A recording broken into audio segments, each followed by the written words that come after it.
Welcome to the Ty and Rye the Finance Guys podcast, covering weekly investment news, important financial topics, and expert interviews. We want to help you become more knowledgeable about the financial world around you. This is not an offer to sell you anything, and remember, past performance doesn't indicate future results. Now your hosts, Ty Hansen and Ryan Robertson. Hello, and welcome to the Ty and Rye the Finance Guys podcast. What's up, Ty? Hey, it's official. I think I have said this on a few episodes now, so people may have gone to the website. Official? And yeah, the website is officially up and running. Go check it out. Ty and Rye.com. Yeah. TYANDRY.com. Check us out. Yep. Any updates, new episodes? Yeah. All the cool kids go to our website. All the good fun stuff is there. We've been talking about it for a little bit, is. and it's ready to go finally. It's good to go.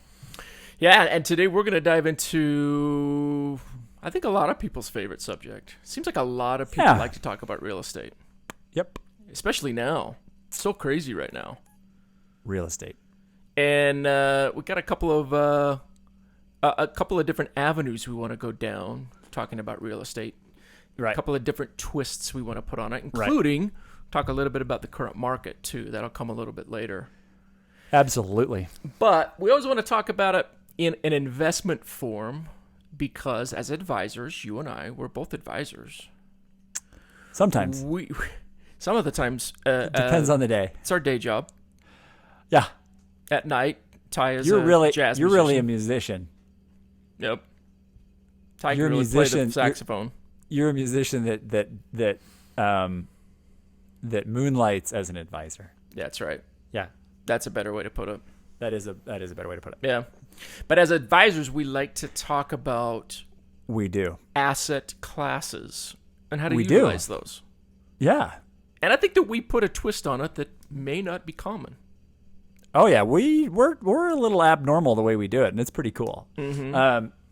And kind of this whole big picture as to why, right? It's so funny how often I'll sit with and talk with clients, and they're like, "Oh yeah, I'm well diversified," and I look at their portfolio. It's like, okay, you've got large cap and small cap, a little bit of foreign stock, and some bonds, or some REIT stock. Okay, you're diversified. You're not diversified. You're really not. In fact, there was an art. I've got to find the data. I've got it actually printed in a box in my house, but I'll actually have to go get the source. And there was a study done about kind of the correlation of REIT stock, publicly traded REIT, which for people who don't know, REIT is Real Estate Investment Trust, REIT, REIT, like a mutual fund of real estate.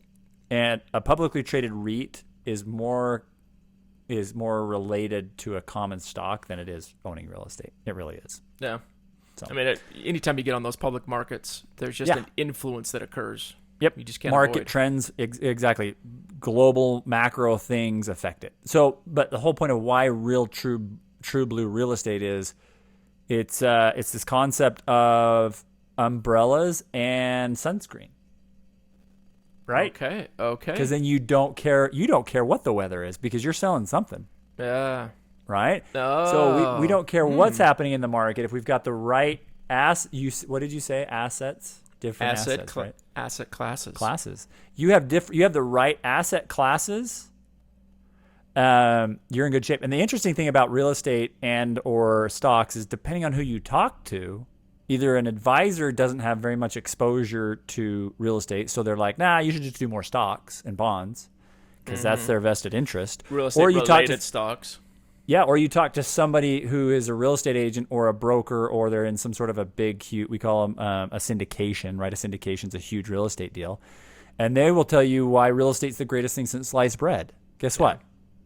They're not both wrong and they're not both right. It's really having a good mix of both. Yeah. So that's why I want to talk about it. Yeah, and two terms I think that are helpful. Diversification, really what that means, and kind of along that same lines, non-correlated. You know what? I posed one of the smartest human beings. Well, I don't know if he's one of the smartest human beings, but a very, very smart human being. Albert Einstein. I agree with you. Yeah, not Albert Einstein. Well, I mean, he's up there. Robert Dubell, I don't remember how he says his last name. He was a professor at the University of Utah. I think he's still there. Oh, you've already one of my told most us. Yeah, you've one of talked my about most him. favorite professors of my master's undergraduate. Awesome guy. Mm-hmm. And I literally posed that exact question. I'm like, how can you achieve true non-correlation? And he laughed at me. He says it's not possible. I believe it's possible. Ooh. But again, he's kind of coming from this world of like stocks and bonds. And that was his whole point. It's like, you can't really have something. Approaching it from a traditional advising side. Is that really what it is? Yep, exactly. Yeah. Whereas you and I think, have got a lot different viewpoint on things because we've done a ton in real estate our whole careers. So. Yeah. In fact, one of the basis for what we operate in is really dealing with self-directing IRAs as part of our business. And part of just really talking about how to use them. Because there's some ins and outs of it that are important, and kind of want to get into that. We'll talk a little bit about how that real estate works in your IRA. We talked about this, I think, episode 2 and 3. Talked about self-directing your IRA, kind of how you do that, what are some of the options for it.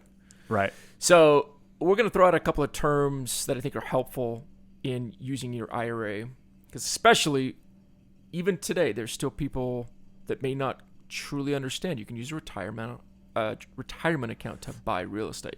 Right. Yeah. And think they don't know. Think about this too. Aside from your primary residence, right, your home, if you were to sit down with 1,000 Americans across the country, some people from Delaware, some people from West Virginia, some people from Iowa, some people from Arizona, California. Truly diversified. North Dakota and South Dakota, if you asked people from all over those places. Yeah. Or you looked at their finances and their investments and their retirement.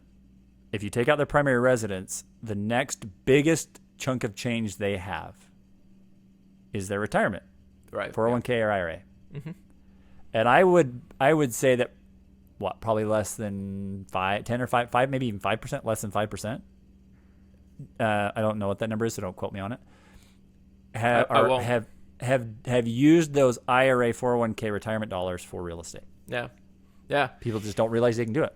The retirement industry is massive, and such a small percentage is in this self-directed space. Well, so yeah, and I even had an advisor once.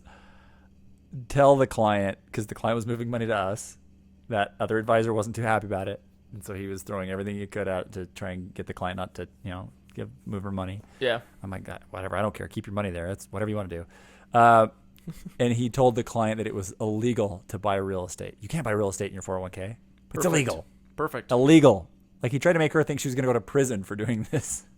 Prison? Wow. And so that's scary. I was like, well, look, let me show you on the IRS's website where it literally shows that you can do this. Yeah. So you can do it. So again, if this is the biggest chunk of change that most people have, and all that is sitting in one mutual fund, like, you're not diversified. You do not have asset classes. You have one asset class. Basically. You do not have multiple asset classes. So. Yeah. So, and that's kind of the other thing when we start to talk about this idea of getting into, say, a self-directed IRA and how to use it for real estate, because that's going to create true diversification, and it's going to uncorrelate all the things that you've got. More strength. Well, yeah, think about this. I mean, we talked about last podcast about, 5 really big mistakes and how can you fix them. I mean, it all comes down to cash. How can I get cash, right? Well, I mean, here's the thing. Like, you may, if you go all in on real estate, 100% in on real estate, which some people do. And again, we're not saying one thing is good, one thing is bad. It's just understanding how to blend everything, right? People that have 100% real estate, they have cash flow, but they have no access. It's hard to get your actual cash. If you wanted to take cash, use something else, that's really hard. If you don't have any real estate, you don't have ongoing cash flow, right? So you get so that's what's cool here is if you build it inside the IRA and you build it right, you can create a cash flow just like a pension, just like Social Security, right? That can be really, really powerful. So yeah, and obviously there's a whole bunch of strategies that we're not going to get into, but you know, you can. I probably will. I'll try to. What? Talk about all the strategies. Yeah, you just need to. You need to bring me back. I do. Sorry. So I'm excited. in bringing up this idea of using your IRA for real estate, there's a couple of really important terms that we'll talk about to just kind of start the conversation. And we're not going to go into it just complete depth, but just kind of gets everybody thinking about it. One thing is talking about how to do it right. One of the important things is checkbook control, because all IRAs have to have a custodian, this third-party trustee custodial. They're making sure that everything is running smooth, but they also are a hindrance if they have to be a part of everything that you do in real estate. Yep, exactly. It's a problem. Not cost effective, and it's time consuming. Well, and we're rehashing a few things from earlier episodes. So if you're one of the 5 people that listens to all the episodes, sorry we're repeating ourselves. But for the 800 people who are new and listening to this episode, so there are two different kinds of custodians, right? And one type of custodian, kind of the Fidelities of the world, they're relatively speaking, they're fast, they're efficient, they have better user interface, all that stuff. Self-directed custodians, it's not. It's a little bit like the Western United States. A long time ago. The Wild West. It's a little bit that's like what I'm the saying. Wild West. Yep. So it's like if the control goes through the custodian and you want to do a deal, you're talking weeks, if not months, to get a deal done. And in this, we're going to talk about the current market in just a minute. If you're in this current market and you need weeks, if not months, to get a deal done, nope, you're not getting the deal. Nothing will happen. So checkbook control is really powerful. Yeah, and checkbook control, all it means is that you actually are setting up an entity of some sort that is separate from the custodian. Yep. And then your investment money in your IRA is being deposited into that bank account that is essentially an extension of your IRA. Of the IRA, yep, exactly. Essentially. But you have checkbook control, meaning it's just like a checking account like you'd have personally. Right. Yep, like the Bank of Ryan. Yep. If we all bank at the Bank of Ryan. So here's the thing. There's a really key point here that I want people to understand, because there's differing opinions on this, right? Oh. And it's going to get to a point here, we're going to talk here in just a second about making sure you use this self-directed IRA the right way. Now, obviously, we advocate as advisors. We have a self-vested interest in having people work with us, because that's what our business is. Right. But I want to really, really stress, and we're going to talk a little bit for a second about making sure you do these IRAs the right way, because you don't want to screw yourself up. We're not CPAs. We're not giving tax advice here. Yeah. But you can screw things up from a tax standpoint inside of your self-directed IRA. So be judicious, use caution, make sure you do these things the right way.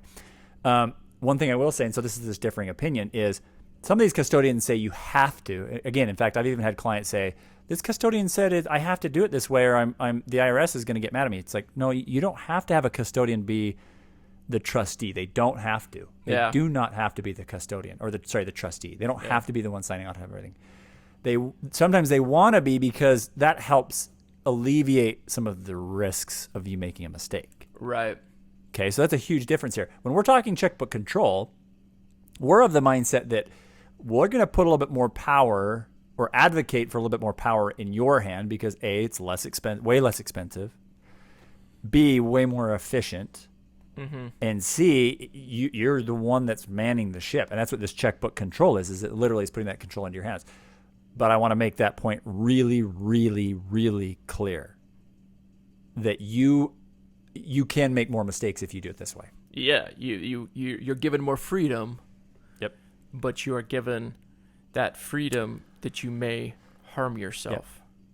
So make sure you know what you're doing. We don't want people to harm themselves. No, we don't. We do not want that to happen. That's a bad thing. So again, we say checkbook control. Basically, it's just meaning that you are then much more in control and free to invest the way you want with that money in the IRA, but a lot more responsibility and accountability. Right.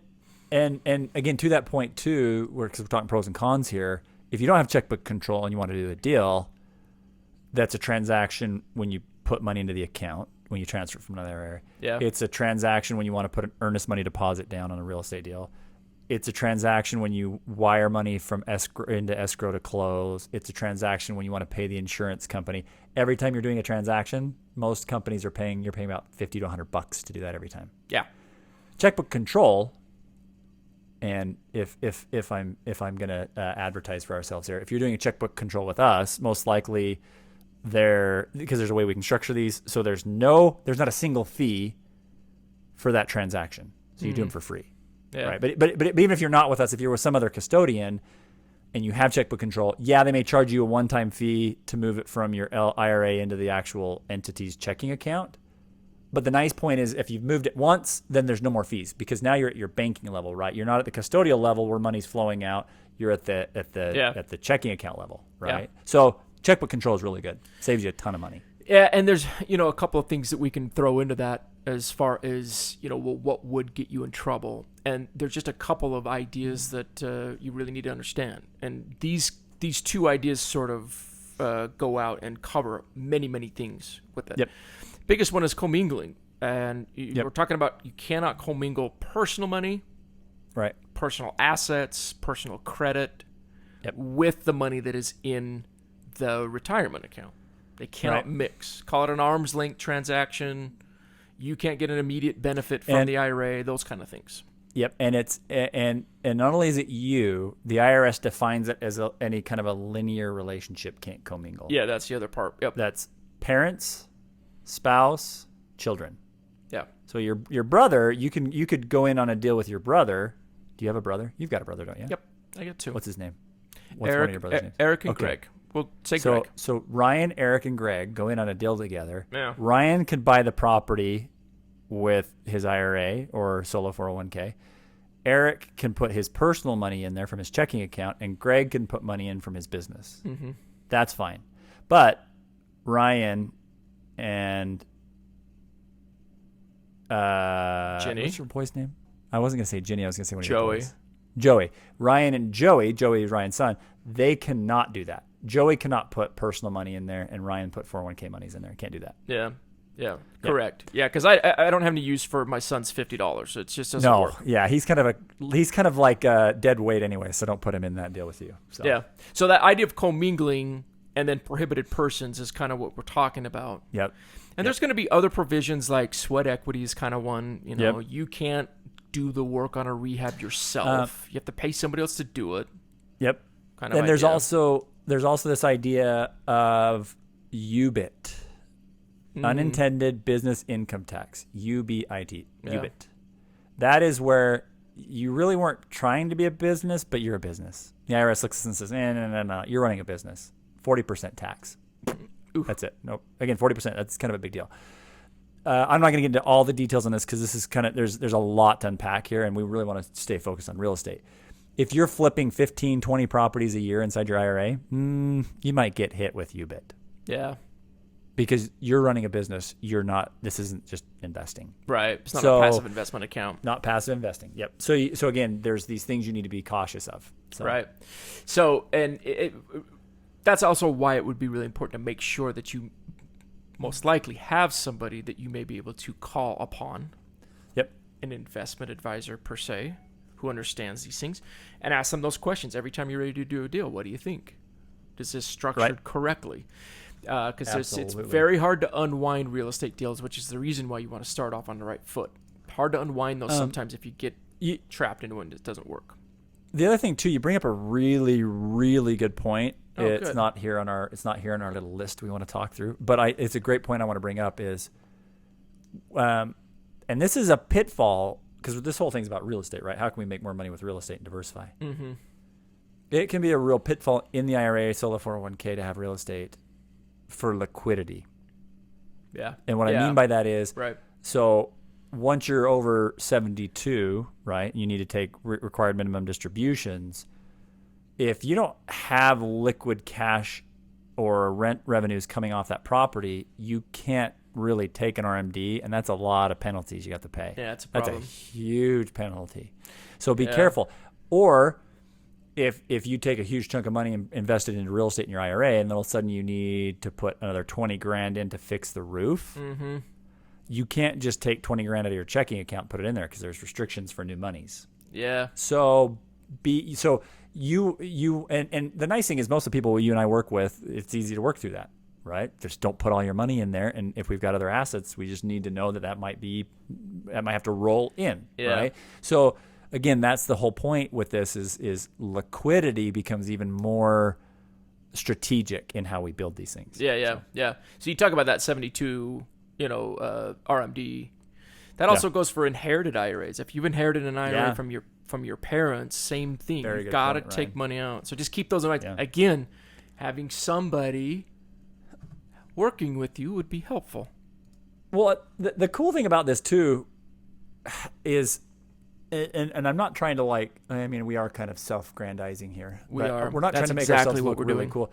But here's the thing: is this is what I love about what we're doing, and what I love about this podcast is we want to talk about things that if you take a step back, I mean, everybody wants to be all cool and invest in crypto, or they want to be real cool and invest in AMC and all these different companies that are kind of the hip Reddit thing. It's like, you want to do something cool that nobody else is really doing, buy real estate in your IRA, right? And do it the right way. It's cool. It's such a powerful tool. I love this thing. Yeah. Right? I mean, well, it's the same idea. We talk about Peter Thiel. How did he invest in Facebook? Through his Roth IRA, by the way, which is a whole different story. But he did it as a self-directed. He could not do that through other places. Right. Yeah. What does that one guy say to Marty McFly when he goes over the water on his hoverboard? You have to have what, Ryan? I have no idea. You've got to have power. Right, when he's going over the water in Back to the Future 2, and he gets stuck and he can't go. Yeah, and he's like, "You've got to have power." No. You remember that one? You remember that line, do you? That's what the self-directed IRA and solo. That's why the self-directed IRA and solo 401k, they give you power. Yeah, they really do. And then Biff or Griff, the younger Griff, he pulls out the pit bull. He gets the pit bull that has the little rocket boosters on the back of his hoverboard. I remember that. Yeah. No, I remember that. So we're the pit bull version of IRA investing. That's what we are. Yeah. Sorry, that was a random tangent. Really good. Yeah, okay, that's really good. Bring it back. Yeah, everybody's going to remember that. I only want to bring up one more thing too, because everybody asks about loans. And it's really important to understand this idea of loans in an IRA, because you can do it. Yeah. But it's got to be a specific type. Yeah. People screw this up all the time. Yep. So it's the idea of they take a down payment from their IRA self-directed account, but then they get the loan in their name. So it's very important that you don't do that, because that's commingling. Yeah. How have you explain to me how you've commingled in that instance? Yeah. I didn't put any of my money in there. I didn't put personal cash in there. Right. How did I commingle? Yeah. Yeah. You're commingling your own personal credit. No, I'm asking you, how is that? How did I commingle if I did? Well, you just commingled your own personal entity, social security number, debt. You're the guarantor. You're signing your name as the guarantor. So therefore, you're the one that's responsible for paying the loan back. Not your IRA. Not your IRA. So go ahead.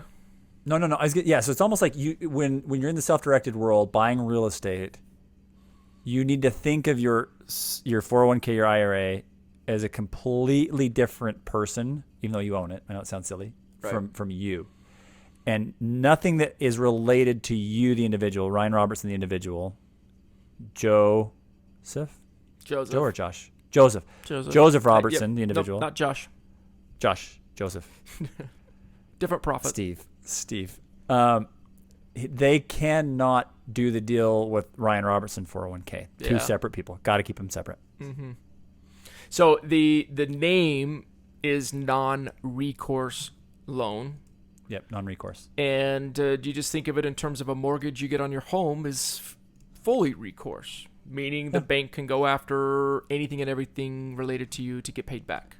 Yep. It's what's called in the business. In the biz? It's a recourse carve-out, meaning we go into all the documents and they take out certain pieces of the covenants of what you're both agreeing to, the lender and the lendee.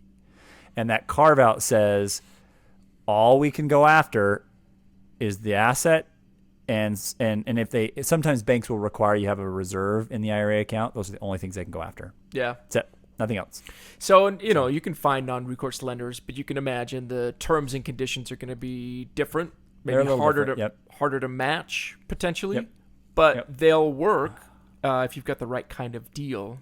So, but that's the easiest thing to do. You talk to somebody that you want to get a loan. You say, I need a non-recourse loan, and that'll set you in the right direction. Absolutely.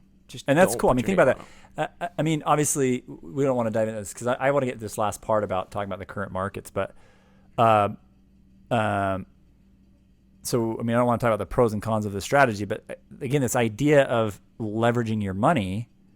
See, leveraging to me is really, it's scary sometimes, especially when, like, people leverage stocks with why am I blanking on the margin? On margin. Or they'll buy options on margin. It's like, wow, you can get really extended. That's scary stuff. It's still risky with real estate, but at the same time, it's like we're all used to this concept of leveraging our home, right? Where, look, if I can borrow money at 3 or 4% and that property is really cash flowing well, again, it's still risky. So I don't want to dive into all the pros and cons of this, but what you're talking about with a non-recourse loan, it's like, take your $150,000 in your 401k. Let's say you have $1 million in your 401k. You don't have to tie 500,000 of that up into one property, right? Yeah, right. So your portfolio is not 50-50, real estate and equity.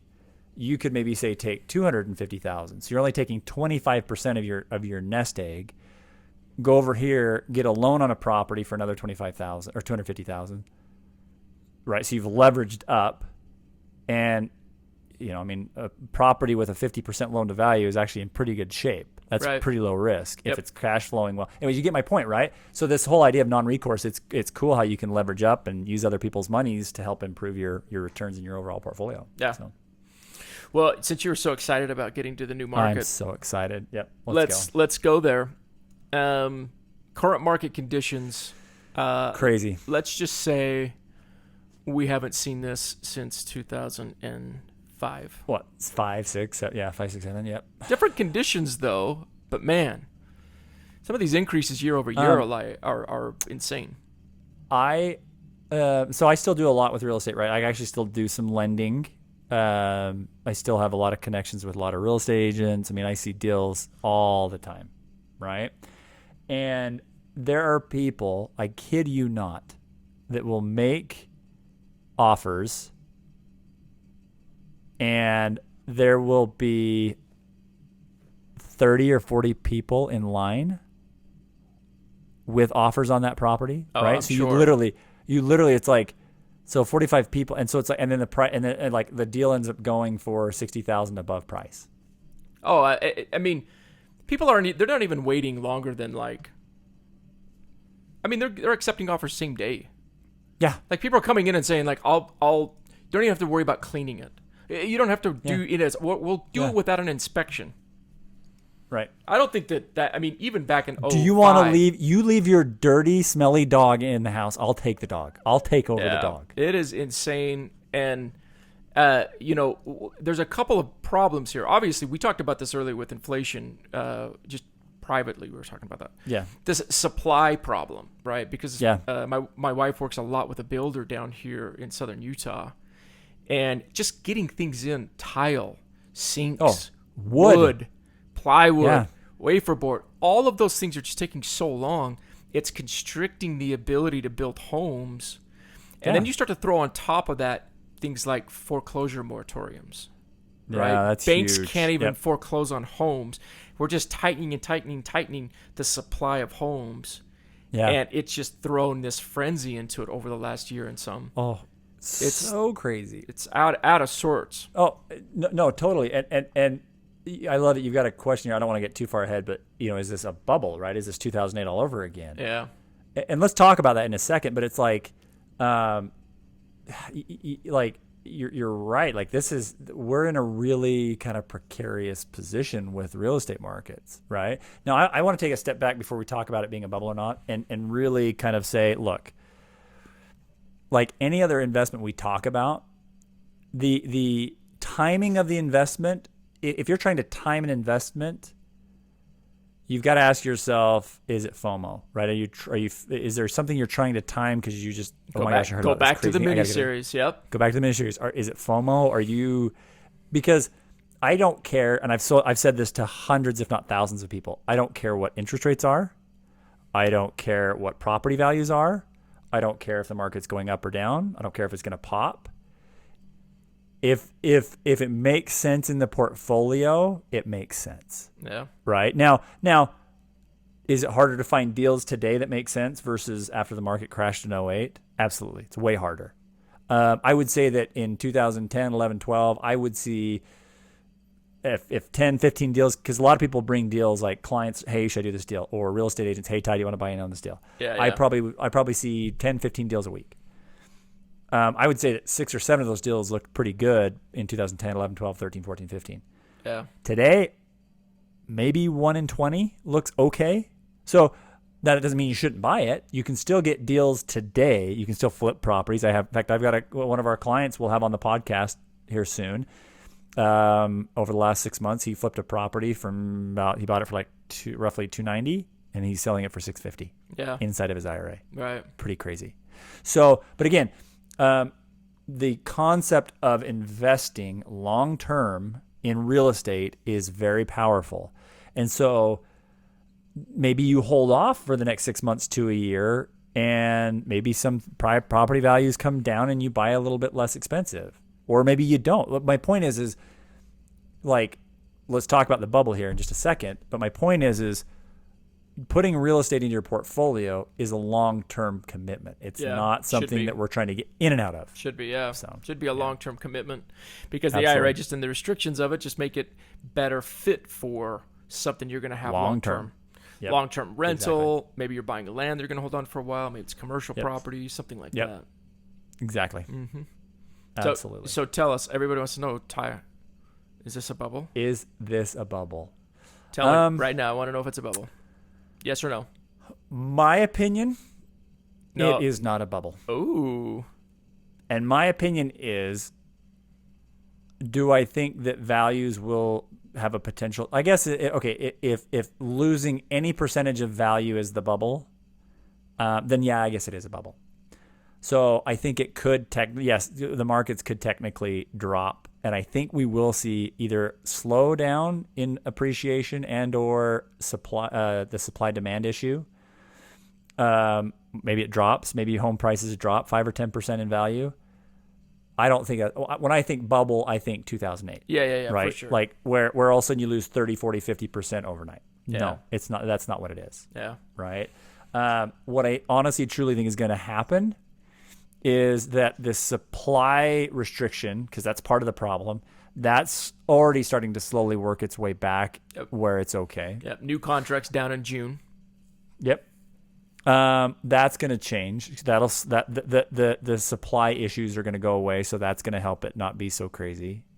We're going to see interest rates go up, and we're going to see inflation kind of, because there's still the fear of inflation. That will slow things down. So what does that do? That stops this crazy spike, but things start to level off. Maybe they dip a little bit, but things are going to normalize a little bit more. That's my opinion. I think that's what the market's doing, because there truly is demand. And if you're going to have a problem where a market's out of whack, supply and demand, in my opinion, is probably the better problem to have versus what we saw in 2006, 2007, 2008. Yeah. Right? So. Yeah, and you feel that you figure the underwriting process on the mortgage side, absolutely, very different from 2006 time period. Yep. And so you feel as though people are actually buying homes they can afford. Now, granted, what will happen is you will get a shakeup in the market somewhere, somehow. Yep. And those that overextended, those that were not quite as financially secure, there's going to be some of those that fall into that category. So, yeah, there could be some softening.